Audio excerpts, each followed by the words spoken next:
Alright folks, hope you're doing well. Welcome to another beer review. Just got in from work and I felt like having a beer. So today, this is the first beer I've had from Dig Brew Co.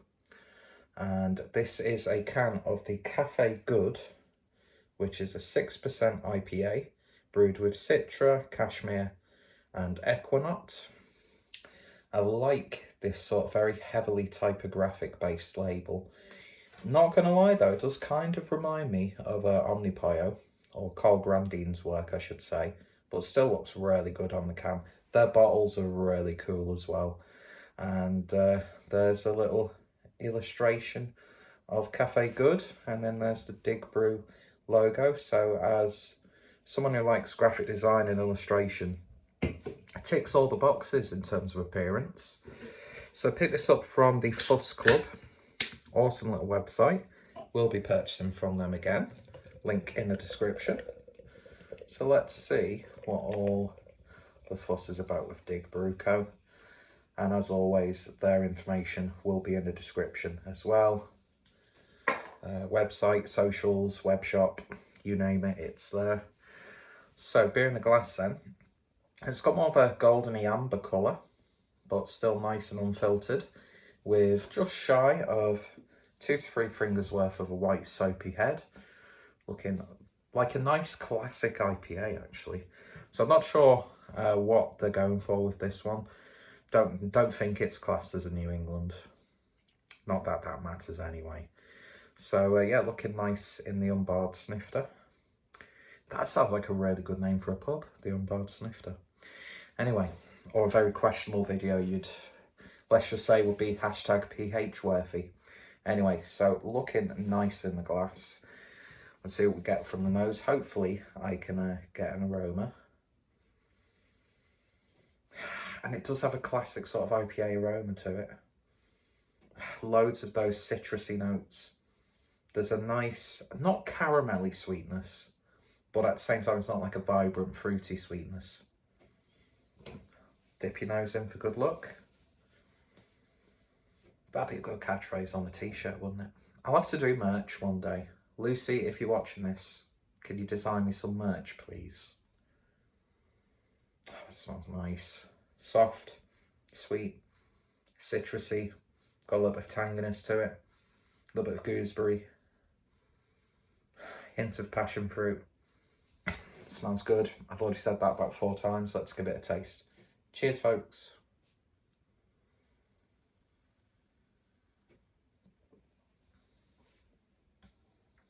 Ooh. Oh man, what a throwback. IPAs that taste like this always remind me of my trips to Manchester when I was getting into craft beer, going to like different sort of bars and food places that had a craft beer selection and tap. It's just got an old school, very hoppy IPA feel to it.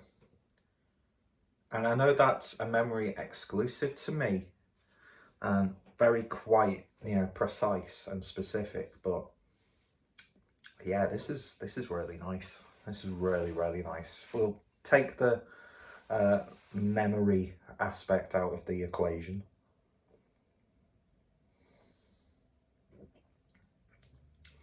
Yeah, it's got a bite to it, like a tangy bite. Sort of reminds me of something like Haribo Tangfastic sweets, do you know what I mean? That sort of sherbety, tangy, not sour, tangy. Big citrusy vibes, loads of lemon and lime, grapefruit on the back end. Yeah, it's a very citrusy IPA.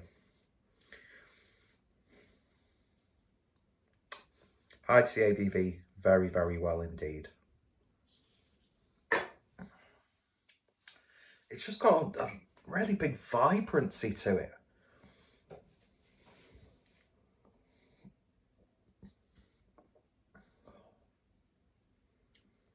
So good. Really, really good.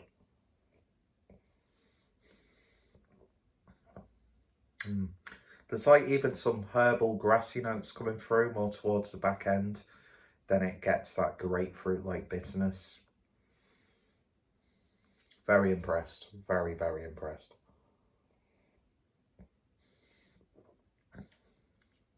Nice sweetness to it as well. There's a little bit of a dank edge. That it's not COVID, don't worry. A very subtle, like oniony, garlicky-esque, savoury flavour coming through. And I know I use the same fruits and flavours for pretty much every IPA. But this is like a good... Would it be considered a West Coast style? I'm not too sure. I don't tend to get bogged down in the sort of details in that regard. It's just a really damn good IPA.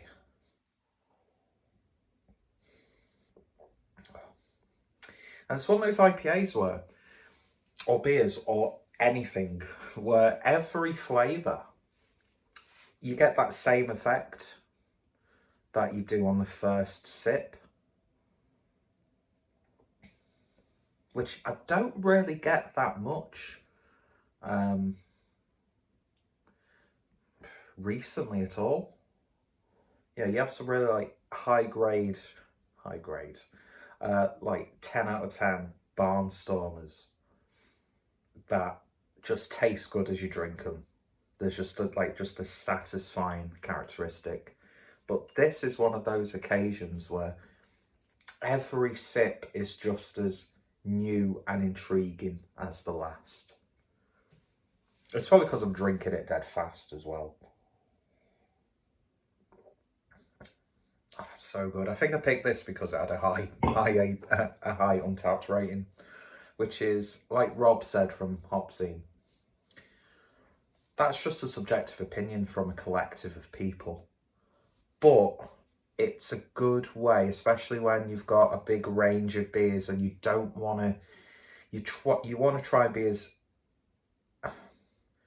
not disappointed as possible. I know I could have formulated that sentence in a much more eloquent manner, but I'd like to think that I just redeemed myself with my response to said problematic English sentence. Now I'm just sound like an absolute see you next Tuesday. To the point now where I don't know what the fuck I was just talking about. But yeah, something about Untappd. But yeah, you don't want to be disappointed, so you want to try and keep the disappointment at a minimum. Or worst thing than having like a really bad beer is a really boring one. So I'm not one of the people who says Untappd reviews are gospel, and I don't really go off beer reviews in general. But that being said, didn't pronounce any of my T's then. That being said, Untappd is a very, very handy tool. And yeah, I think it's had a high ABV, so. Although I think when I initially saw it, I saw Cafe Good, and I was like, oh, it's a coffee beer. But I knew that it was an IPA once I'd read the description. But yeah, I really, really enjoy that. And I hope that they have a web shop that I can purchase this from.